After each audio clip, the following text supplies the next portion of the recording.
इसका तात्पर्य है कि सुप्रीम कोर्ट के सामने जब इस विषय को रखा गया होगा तो सुप्रीम कोर्ट को लगा होगा कि इसमें विचारणीय बिंदु हैं, इसीलिए उन्होंने मुकदमे को सुनने के लिए स्वीकार कर लिया और जब तक अंतिम निर्णय नहीं देते हैं तब तक के लिए अथवा अगली तारीख तक के लिए जो भी निर्णय लिया होगा उन्होंने इस पर स्टे लगा दिया। इसका मतलब है कि गुंजाइश है, कहीं न कहीं संविधान प्रथम दृष्टया संविधान की भावना के अनुरूप नहीं है, इतना तो पता चलता ही है। तो ऐसा कानून क्यों लेके आते हैं जिसमें विचार की गुंजाइश हो? पहले ही इस बारे में विचार लेना चाहिए कि हम ऐसा ही कानून बनाएंगे जिसमें संविधान की भावना खंडित ना होती हो, खनोश ना लगती हो उसको। तो सुप्रीम कोर्ट ने उसको स्वीकार किया, इसी से पता चलता है कि विचारणीय बिंदु उसमें है। क्या बांटने को लेकर चल रहा है क्या? हाँ, यही मूल बात है। संविधान ने ये कहा कि देश में ऐसी कोई रेखा मत खींचो जिससे देशवासियों के बीच में किसी भी प्रकार का विभाजन दिखाई देता हो। और ये जो कानून है, इस कानून में यही बात है कि यहाँ एक जाति को दूसरी जाति के खिलाफ खड़ा करके लड़ने का कारण विद्यमान कर दिया गया है और इसीलिए निश्चित रूप से सुप्रीम कोर्ट को लगा होगा कि इस पर विचार करके तब आगे बढ़ना चाहिए। महाराज जी, आप बिना स्नान किए आए, पहली बार ऐसा हुआ कि अब ऐसा है कि कई अच्छी बातें भी पहली बार होती हैं और कई बुरी बातें भी पहली बार हो जाती हैं। एक नहीं होना चाहिए था ऐसा उदाहरण बन गया। और क्यों बन गया? क्योंकि जो उत्तर प्रदेश की पुलिस है उसने अपनी गरिमा महिमा के अनुरूप आचरण नहीं किया। और अगर मान लो पुलिस ने गलती कर भी दी थी तो 10-11 दिन हम वहाँ संयम पूर्वक बैठे रहे। उत्तर प्रदेश शासन का कोई भी व्यक्ति तो आगे आता और आकर के जो गलती हो गई थी, जो अपराध हो गया था, जो भूल हो गई थी, उसको सुधारने के लिए प्रयत्न करता। लेकिन एक तो चोरी और ऊपर से सीना जोरी, जो कहावत है वो चरितार्थ हो गई। जो आपको नहीं करना चाहिए वो करते हैं। जो सन्यासी है, ब्रह्मचारी है या बटुक है, ये सब सनातन धर्म के प्रतीक हैं।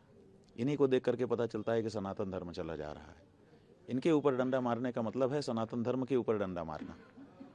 और आपकी पुलिस ये कर रही है और उसके वीडियो चारों तरफ फैल रहे हैं और उसके बाद भी आप उस बारे में कुछ अच्छा करना, उसको संभालना तो दूर, बल्कि जब आप बोलते हैं तो आपके मुंह से कालनेमी जैसे शब्द निकलते हैं। इससे पता चलता है कि आप अब उस श्रेणी में पहुंच गए हैं जहां आप ये समझते हैं कि आप जो कर रहे हैं साफ सही है, अब आपको कोई गलत नहीं कह सकता।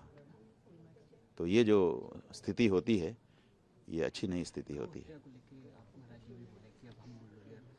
बात यह है कि गौ हत्या ही तो इस समय हम लोगों का प्रमुख अभियान है। इस समय पूरे देश की जनता इस बात के लिए लालायित है कि हमने भैया गौ माता की रक्षा के लिए बाकी पार्टियों को ठुकरा करके इनको लाया था। एक टर्म बीता, 2 टर्म बीता, तीसरा टर्म आ गया। तीसरे टर्म के समय में लोगों ने कहा कि हम तीसरा टर्म आपको नहीं देना चाहेंगे। तब देश के इस समय के जो वर्तमान गृह मंत्री हैं उन्होंने मंच पे खड़े होकर के कहा कि तीसरी बार बना दीजिए आप नरेंद्र भाई को प्रधानमंत्री, हम गौ हत्यारों को उल्टा लटका करके सीधा कर देंगे। अब तीसरी बार भी बना दिया। बन तो गए, लेकिन वो गौ हत्यारों को उल्टा लटका करके सीधा करने वाला जो मामला था, जो वक्तव्य था, उसका क्या होगा? 15 लाख के वादे को आपने कहा है वो तो जुमला था, इसके बारे में तो अभी जुमला भी नहीं कहा है। तो जनता चाहती है कि आपने जो वचन दिया था उसको निभाइए, और अगर नहीं निभा सकते हैं तो कृपा करिए। अजय राय जी कह रहे हैं कि हम अपने 27 के इलेक्शन में मैनिफेस्टो में ये गाय के मामले बात है कि मैनिफेस्टो तो बात की बात है। आप पहले अपनी पार्टी में प्रस्ताव करिए कि आपकी पार्टी की विचारधारा में ये है कि नहीं है। पहले पार्टी तो निर्णय करे बैठ करके कि हम ये गौ माता की हत्या को पूरे भारत में बैन करना चाहते हैं और साथ ही साथ गाय को पशु नहीं माता कह करके बुलाना चाहते हैं। इसलिए अगर हम सत्ता में आए तो ये करेंगे। पहले आप अपनी पार्टी में तो प्रस्ताव पारित करिए उत्तर प्रदेश में केवल कर देंगे तो क्या होगा? हम तो पूरे देश में चाहते हैं ना। उत्तर प्रदेश में जो सत्ता में है उनसे ज़रूर हम कह सकते हैं कि भाई आप उत्तर प्रदेश में करिए। जो मध्य प्रदेश में सत्ता में है उनसे कह सकते हैं मध्य प्रदेश में करिए। जो किसी प्रदेश की सत्ता मात्र में है, कांग्रेस पार्टी तो पूरे देश की पार्टी है ना, राष्ट्रीय पार्टी है। तो राष्ट्रीय पार्टी में राष्ट्रीय बात होनी चाहिए और राष्ट्रीय प्रस्ताव पहले पार्टी के स्तर पर पास होना चाहिए, उसके बाद फिर हम लोग और आगे विचार करें। एक आखिरी सवाल, राष्ट्रीय पार्टी में प्रस्ताव ही नहीं है और हम कैसे आपको मौका दे देंगे? एक आखिरी सवाल, अमित प्रजापति हैं, वो एक पिक्चर बना रहे हैं गौदान, जिसमें गौ माता की अहमियत को वो दिखाने वाले हैं। ऐसा कोई भी प्रयास जिससे गौ माता के महात्म्य का निदर्शन होता हो, जिससे गौ माता के प्रति जो परंपरागत भावना है वो बढ़ती हो, हम उसका स्वागत करते हैं।